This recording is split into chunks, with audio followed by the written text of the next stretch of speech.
역시 계속 잘 가고 있네요. 잘 가고 있습니까? 예, 점수로 친다면 한 90점 정도. 오, 100점 만점에? 상당히 후하게 주시네요. 아니 실제로 그렇게 잘하고 계시니까요. 어떤 점이 그렇게 특히 눈에 들어오세요? 그러니까 이제 좀 추상적인 얘기지만 네. 과거의 대통령들 기억을 더듬어 보면 나라면 저렇게 안 할 텐데 하는 것만 골라서 하시더라고요. 근데 좀 추상적인 구체적인 예를 들어서 이번 대통령 같은 주로 인사죠. 인사. 이번 대통령 같은 경우는 나라면 저렇게 할 텐데 하는 거를 많이 하시더라고요. 근데 그 핵심 용어를 말하자면 겸손이죠. 겸손한 것 같아요. 그럼 인사와 겸손이라고 하는 두 단어가 어떻게 매치가 되는 겁니까? 그러니까 자기한테 충성하는 사람 위주로 인사하는 거가 그게 교만이거든요. 국민을 우습게 하는 거란 말이에요. 예. 근데 이제 꼭 그거에 아닌 것 같아요. 그래서 비교적 적재적소 인사. 네네. 그러니까 제가 늘 얘기하지만 대통령의 권한은 국민이 위임해 준 거거든요. 그렇죠. 그러니까 국민 거를 이제 대신 우리 대신 행사해 달라. 그런데 자기 그냥 인연에 따라서 연줄에 따라서 또 자기한테 충성하는 사람 위주로 인사하면은 국민들이 기분이 나쁘죠. 예. 지금 그 말씀하시니까 이제 퍼뜩 떠오르는 게 엊그제 이제 그 양정철 전 비서관, 뭔가 자진 퇴장이라든지 이호철 전 민정수석은 또 아예 외국으로 나가셨죠. 그러니까 측근으로 이른바 언론에서 이제 분리됐던 그런 인물들이 이제 그 뒤로 빠지는 이런 모습들 이런 거 가지고 호평을 하시는 거군요. 이것도 이제 예상을 못했던 거잖아요. 당연히 이 사람들이 들어가서 또 실세 노릇을 하겠구나 하는 게 보통 사람들의 생각이었는데 정반대로 나갔단 말이에요. 굉장히 멋있죠. 훌륭하고. 그 말씀하신 거 조금 전에 이제 어떻게 말씀하시냐면 하지 말아야 되는 거 골라선다고 말씀하셨잖아요. 그 비교 사례가 이명박 정부 출범 때가 비교 사례가 되는 겁니까? 이명박 때도 그렇고 박근혜 때도 그렇고 그 전에는 이제 기억이 잘 안 나니까요. 그 전에도 뭐 크게 다르지는 않았을 텐데. 이명박 정부 출범 때 그럼 제가 단도직입으로 그때 사실은 그 의원님도 좀 상처가 있지 않았습니까 그때? 지금까지 남아 있죠 어떻게 보면은. 그래요. 지금도 그때 이제 사실 그 집권을 하자마자 굉장히 놀랬던 게 뭐냐면 너무 준비가 안 돼 있는 거예요. 그래요? 그러니까 특히 사람 준비가 안 돼 있어요. 그래서 인수위는 이제 우당탕 그냥 인수위는 워낙 백해무익하고 뭐 별 의미가 없는 조직이랄까 기구라서 이제 그렇다 치고 인수위가 시작돼서 이제 청와대하고 강요 인사를 하는데 저는 사람이 다 준비되어 있을 거라고 생각했어요. 감히 뭐 제가 준비하겠다 얘기는 못하고 그런데 그때 사실 정확하게 얘기하면 저하고 뭐 김 교수님이란 분하고 이제 박영준 셋이서 그 당선자하고 넷이서 앉아서 인사를 하는 겁니다. 근데 그랬어요? 근데 거기서 무슨 대단한 자료를 가지고 뭐 하는 게 아니라 그냥 뭐 개인적인 저녁 자리에서 얘기하듯이 이 사람 어때? 이 사람 어때? 저 사람 어때? 이제 이렇게 되는 겁니다. 설마 장관 이렇게 그 주요 자리를 인사를 진짜 그렇게 했다고요? 그래서 제가 겁이 더럭 났죠. 야, 이거 큰일 났다. 이래갖고는 어떡하냐. 그러니까 이제 그걸 주먹구구식 인사라 그러잖아요. 그러면 박근혜 전 대통령의 수첩 인사하고 비교하면? 차라리 그건 낫죠. 그래도 옛날에 뭐 기억해뒀다가 이렇게 하는 건데 이거는 뭐 그냥 기록 보지도 않고 그냥 즉석에서들 이렇게 얘기하는 거거든요. 정말로 그랬단 말이에요? 네, 정말 그랬어요. 그래가지고 그러니까 이제 이분은 무슨 생각을 갖고 있는 것 같으냐면 사람은 그렇게 중요하지 않다. 내가 이제 하면 되고 내가 하라는 대로 시켜서 잘 따라서 하면 되지 뭐 그렇게 중요하냐 이제 이런 식이에요. 그때 유행은 이제 내가 해봐서 하는데 이 모두 뭐 그런 생각을 갖고 있으니까 그렇게 하겠죠. 근데 그래서 결과적 그때 이제 영포라인 얘기가 그러면 그 결과물이라고 보면 되는 겁니까? 그 영포라인은 사실 대선 기간까지는 이제 등장하지 않았고 집권하자마자 이제 사실 등장한 건데 이제 그렇게 인사를 하다 보니까 여기저기서 이제 쪽지들이 들어오잖아요. 그렇죠. 타청. 쉽게 말하면 형님한테도 들어오고 뭐 형님 주변에 있는 원로들한테도 들어오고. 그 형님? 근데 이제 그런 쪽지들을 보면은 황당한 사람들이 너무 많아요. 그러니까 이를테면 뭐 친박 인사들도 있고 심지어는 친노 인사들도 있는 거예요. 이명박 그래요? 이제 집권을 했는데 그 얘기는 뭐냐면 뭐 탕평 인사를 안 했다는 얘기가 아니라 그냥 뭐 가리지를 않고 이제 쪽지가 들어오는데 그 얘기는 뭐냐면 청탁을 했으면 무조건 받아준다는 거예요. 근데 청탁을 뭐 어떻게 했겠어요? 뻔하잖아요. 뭐가 주고받은 게 있었겠죠. 그래서 제가 주로 했던 일이 가서 이제 그분들한테 설명을 하는 겁니다. 이분은 이래서 안 되고 이분은 이래서 안 되고 이분은 이런 문제가 있어서 안 된다. 그러면 이제 뭐라 그러겠어요. 근데 그게 계속되다 보니까 이 사람들이 이런 생각이 드는 겁니다. 아니 정권은 우리가 잡았는데 그 우리라는 건 TK를 얘기하는 겁니다. 10년 만에 우리가 잡았는데 왜 우리가 저런 놈 눈치를 봐야 되지? 이제 이런 식이 돼버린 겁니다. 여기서 저런 X는 의원님을 좀 가리키는 거죠, 그러니까. 그리고 제 고향이 또 하필 전라도거든요. 그러니까 왜 우리가 저런 호남 놈 눈치를 봐야 되지? 이제 이렇게 돼버린 겁니다. 진짜로 그런 얘기까지 나왔어요. 네. 그래서 그다음부터 이제 음해가 들어오는데 저러다가는 뭐 우리 물갈이를 새 정부 들어와서 이제 물갈이 해야 되는데 물갈이 못한다 정도이기 때문에 이제 또 내지는 뭐 운동권만 데리고 일을 하는데 저러다가는 저 빨갱이 천지가 된다 역시 빨갱이들 다 솎아내야 되는데 또 내지는 뭐 하여간 뭐 부인 무슨 하는 일에서 뭐 돈을 빨아들이고 있다 뭐 이제 별별 이제 마타도어부터 별 음해를 다 이제 들어오더라고요. 그런데도 그때까지만 해도 MB가 이제 지켜줬어요. 저를 신뢰를 했기 때문에. 그런데 이제 제가 너무 인사가 주먹구구식으로 돼서 이제 겁이 더럭 난다 그랬잖아요. 나중에 책임질 일이잖아요. 그래서 이렇게 하면 안 되고 좀 더 많은 사람을 참여시키고 많은 사람의 평가를 좀 받아서 합시다. 그러려면은 무슨 인사위원회 같은 걸 만들어서 합시다 해서 제가 이제 그 안까지 만들어서 이제 보고를 했어요. 그랬더니 그래? 그럼 내가 한번 생각을 해볼게.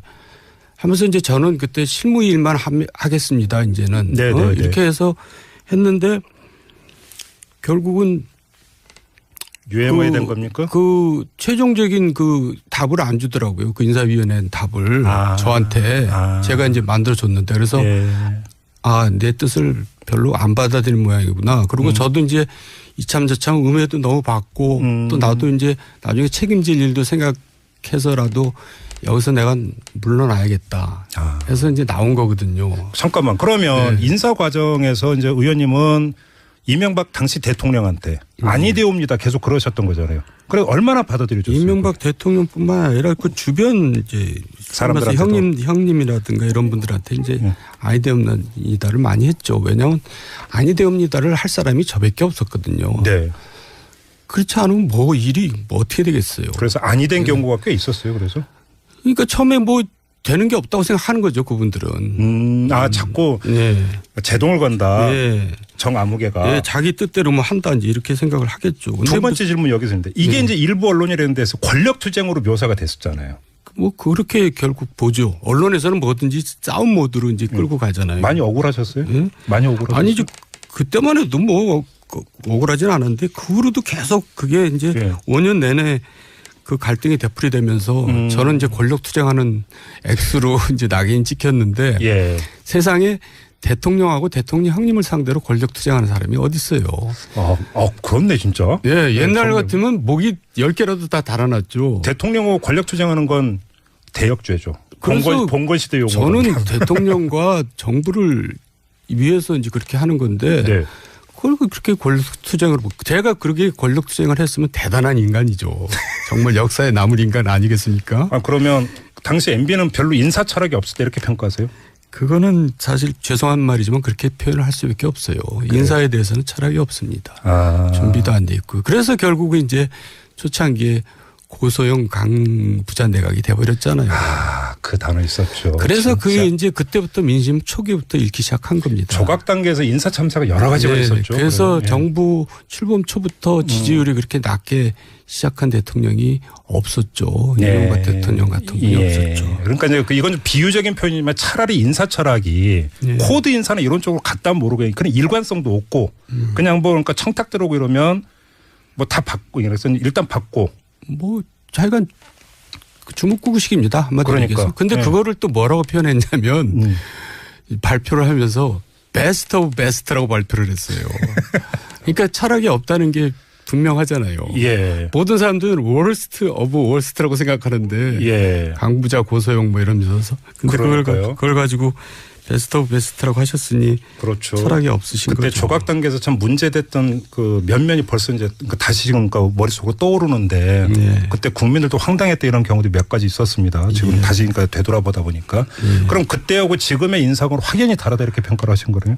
이제 더 두고 봐야 되겠지만 예. 다르게 진행되고 있고요. 또 이명박 정부뿐만 아니라 박근혜 정부 때도 초기 인사를 그렇게 했습니다. 아, 예. 그렇죠. 그렇죠. 근데 이제 다 드러났잖아요. 결국 왜 그랬는지. 아. 사실 엉뚱한 데서 이제 다 이제 오다를. 저 뒤에 어떤 분이 계셨죠? 네, 뒤에 어떤 분이 이제 다 명령을 내린 거나 마찬가지로. 예.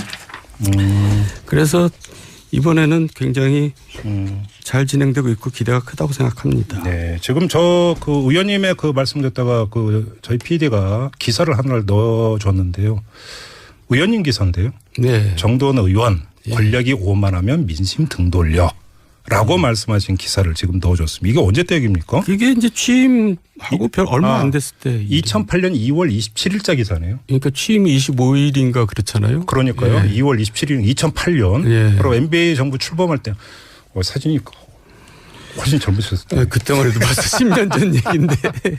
근데 제가 한번 이걸 여쭤볼게요. 예. 근데 우리가 이제 코드 인사라든지 측근 인사 이런 근데 부분적으로는 그것도 필요한 거 아닙니까 사실? 왜냐하면 물론이죠. 그러니까 통하는 사람이 그 보좌를 해야 되는 측면도 있잖아요.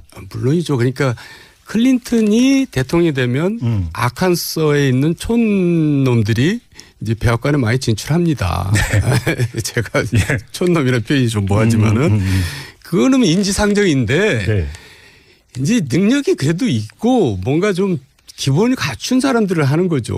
그렇죠. 전혀 안 갖춘 사람들을 가깝다고 하기 때문에 문제가 되는 거죠. 그렇죠. 그다음에 또 그렇게 이제 측근이고 또 해서 한다 하더라도 얼마나 또 개통이라든지 절제를 하면서 그럼 또 보좌하느냐 또 이 문제가 있는 거잖아요. 네. 근데 이제 그런 점에서 고삐가 풀리면 이게 이제 망사로 그죠? 네. 망사로 이제 가는 지름길이 돼버린다 이런 거잖아요. 그러니까 이명박 정부나 박근혜 정부 내내 인사 가지고 네. 고생하고 예. 국민들 실망시키고 그렇게 했었죠. 그렇죠. 근데 또 하나 좀 제가 여쭤보고 싶은 게 네. 이제 그 관전자 입장에서는 말하기가 참 쉬워요. 그러니까 탕평 인사해라. 네. 당신하고 가깝지 않고 일면식이 없더라도 전문적인 능력이 있으면 갖다 써라. 네. 이런 이야기 하는데 가만히 인지상정으로 따지면 그게 참 그렇게 쉬운 일일까 싶은 생각이 들기도 해요. 그건 어떻게 보세요? 쉽지 않으니까 그게 훌륭한 거죠. 그래요. 예. 그래서 또 사람이라는 게 세평이라는 게 다 있잖아요. 네. 그러니까 그게 크게 어려운 일 같지는 않아요. 그러고 보니까 그 김대중 대통령이 임동원 교수죠. 그때 육사 교수하고 했던 분. 네. 일면식도 없다가 만나면서 기용을 했던 그 일화가 유명한 일화잖아요, 사실은. 원래는 50 사람이었죠. 그런데 하여간 철학이 맞으니까 이제. 그러니까요. 중용을 한 건데. 그렇죠. 그렇게 개방형 인사가 되는 겁니까? 표현하자면? 뭐 이제 그거 하나 가지고 다 이렇게 평가할 수는 없지만은. 예. 그러니까 자기가 뭐 참고 처리를 했더라도 찾아간다는 거 아닙니까? 네. 그러니까 가장 훌륭했던 것은 이제 우리가 역사상 링컨 대통령이었잖아요. 그러니까 자기의 정적들, 자기를 그렇게 괴롭히고 평생 자기를 견제했던 사람들을 다 내각으로 끌어들여서 예. 그 내각은 항상 이제 난상 토론이죠. 받아 적는 내각이 아니고. 그럼 밤마다 이제 그 장관들 집에 찾아가서 예. 밥을 같이 먹으면서 설득하고 예. 이래가지고 이제 결국 남북전쟁을 이겨내고 통일을 다시 시킨 거 아닙니까? 네네. 이제 그래서 훌륭하다는 거죠. 그렇게 본다면 인사에서 가장 최고의 어떤 덕목으로 꼽아야 되는 것은 겸손이다 이렇게 보시는 겁니까? 예. 그리고 결국 그 링컨 대통령의 정적들이 나중에는 다 링컨 대통령을 처음에는 뭐 무시하고 네. 저런 촌 사람 옷도 이상하게 입고 다니는 사람 뭐 이제 이런 식으로 네. 무시하다가 나중에는 진심으로 다 존경하고 사랑하게 되죠. 그래요. 인사 얘기 나와서 하나만 더 여쭤볼게요. 이제 마무리를 해야 될 시간이긴 하지만 네. 그러니까 그 정권마다 네. 실세라고 하는 두 글자가 계속 등장을 하잖아요. 뭐 그렇게 또 될 수밖에 없는 측면은 있어요. 왜 그럴까요? 대통령 실세라는 건 뭐냐면 예. 대통령하고 접근도가 가장 높은 게 실세입니다. 그렇죠. 그러니까 요 영원한 실세는 부인이죠. 그렇지 않겠어요? 예. 그러니까 이제 그래서 청와대 비서실장이 실세인 거고 다 그런 거죠. 그럼 그럼 경계하려면 어떻게 해야 되는 겁니까? 그런데 그 실세가 예. 접근을 자주 하는데 네. 지당한 말씀이옵니다만 하면은 이제 그게 이제 측근 실세가 문제인 거고 그렇죠. 아니되옵니다란 말을 이제 가끔 할 수가 있으면 이게 훌륭한 측근 실세가 되는 거고 그런 거죠. 그렇죠. 예. 알겠습니다. 지난주에 이어서 이번 주도 문재인 대통령 인사에 대해서 한번 그 평을 들어봤는데요. 100점 만점에 90점을 주셨습니다. 근데 사실 뭐 지금 인사라고 하는 게 이제 시작이니까 아직도 많이 남아 있잖아요. 장관 인사는 아직 시작도 안 했고 하니까 뭐 계속 저희가 같이 따라가면서 잘 어떤지 정두원 전 의원과 함께 점검을 해보도록 하고요. 자, 직설 오늘은 이렇게 가름하고 인사를 나눠야 되겠네요. 너무 짧죠, 의원님? 네, 좋습니다. 알겠습니다. 오늘 말씀 잘 들었습니다. 고맙습니다. 네, 감사합니다. 네. 역시 계속 잘 가고 있네요. 잘 가고 있습니까? 예, 점수로 친다면 한 90점 정도. 오, 100점 만점에?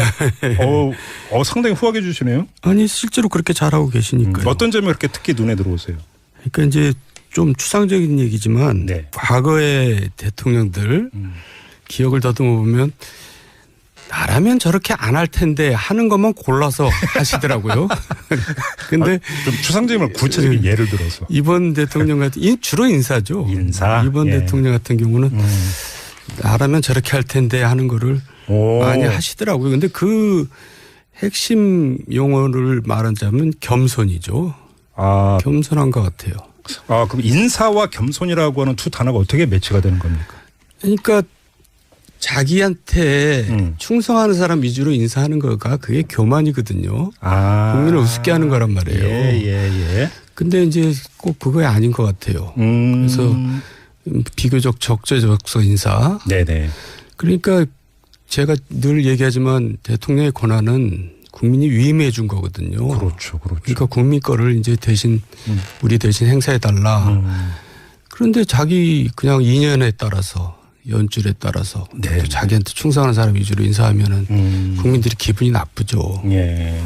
지금 그 말씀하시니까 이제 퍼뜩 떠오르는 게 엊그제 이제 그 양정철 전 비서관 뭔가 자진 퇴장이라든지 이호철 전 민정수석은 또 아예 외국으로 나가셨죠.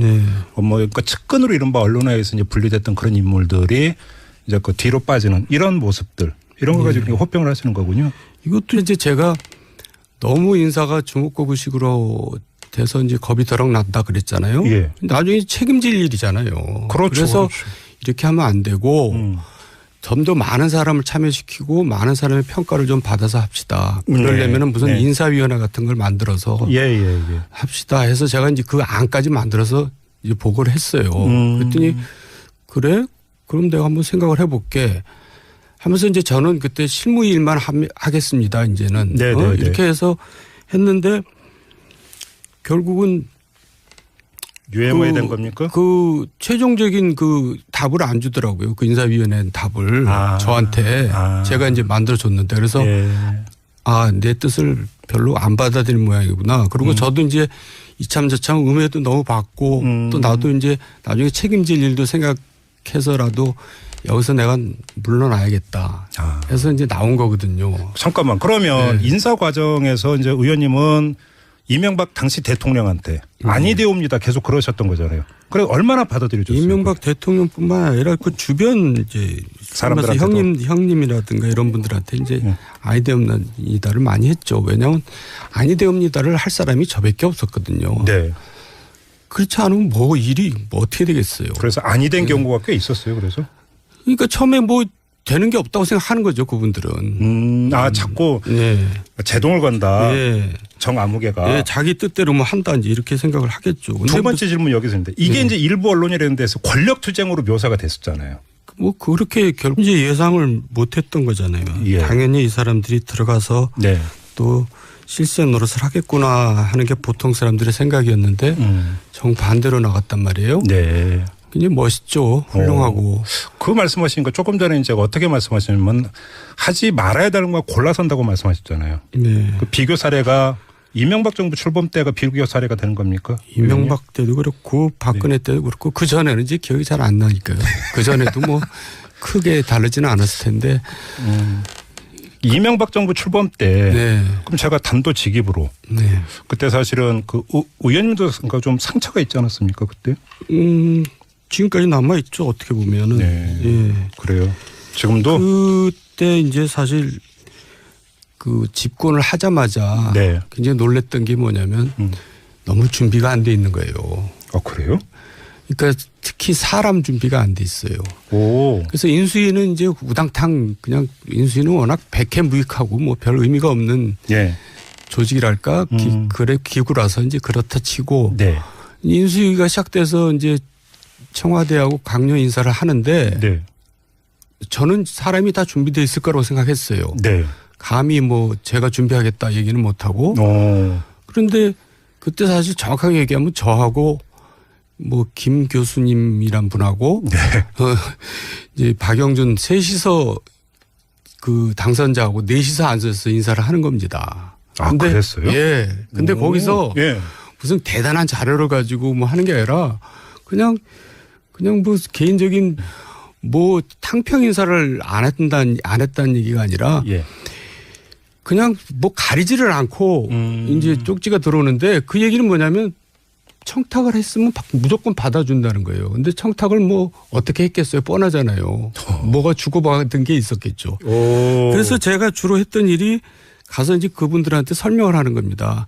이분은 이래서 안 되고 이분은 이래서 안 되고 이분은 이런 문제가 있어서 안 된다. 그러면 이제 뭐라 그러겠어요. 근데 그게 계속되다 보니까 이 사람들이 이런 생각이 드는 겁니다. 아니 정권은 우리가 잡았는데 그 우리라는 건 TK를 얘기하는 겁니다. 10년 만에 우리가 잡았는데 왜 우리가 저런 놈 눈치를 봐야 되지? 이제 이런 식이 돼버린 겁니다. 여기서 저런 X는 의원님을 지금 가리키는 거죠, 그러니까.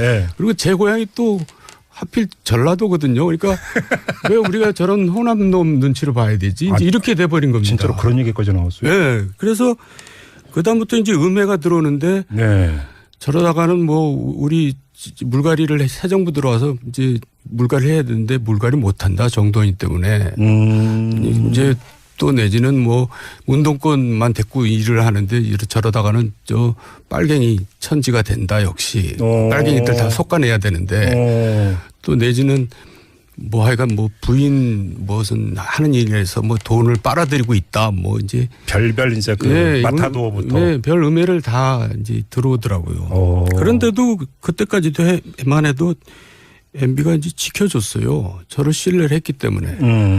그런데 저녁 자리에서 얘기하듯이 이 사람 어때? 이 사람 어때? 저 사람 어때? 이제 이렇게 되는 겁니다. 설마 장관 이렇게 그 주요 자리를 인사를 진짜 그렇게 했다고요? 그래서 제가 겁이 더럭 났죠. 야, 이거 큰일 났다. 이래갖고는 어떡하냐. 그러니까 이제 그걸 주먹구구식 인사라고 그러잖아요. 그러면 박근혜 전 대통령의 수첩 인사하고 비교하면?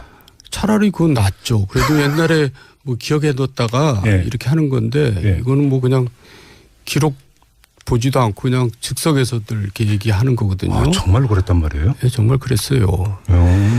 그래가지고 그러니까 이제 이분은 무슨 생각을 갖고 있는 것 같으냐면 사람은 그렇게 중요하지 않다. 내가 이제 하면 되고 내가 하라는 대로 시켜서 잘 따라서 하면 되지 뭐 그렇게 중요하냐 이제 이런 식이에요. 그때 유행은 이제 내가 해봐서 하는데 이 모두 뭐 그런 생각을 갖고 있으니까 그렇게 하겠죠.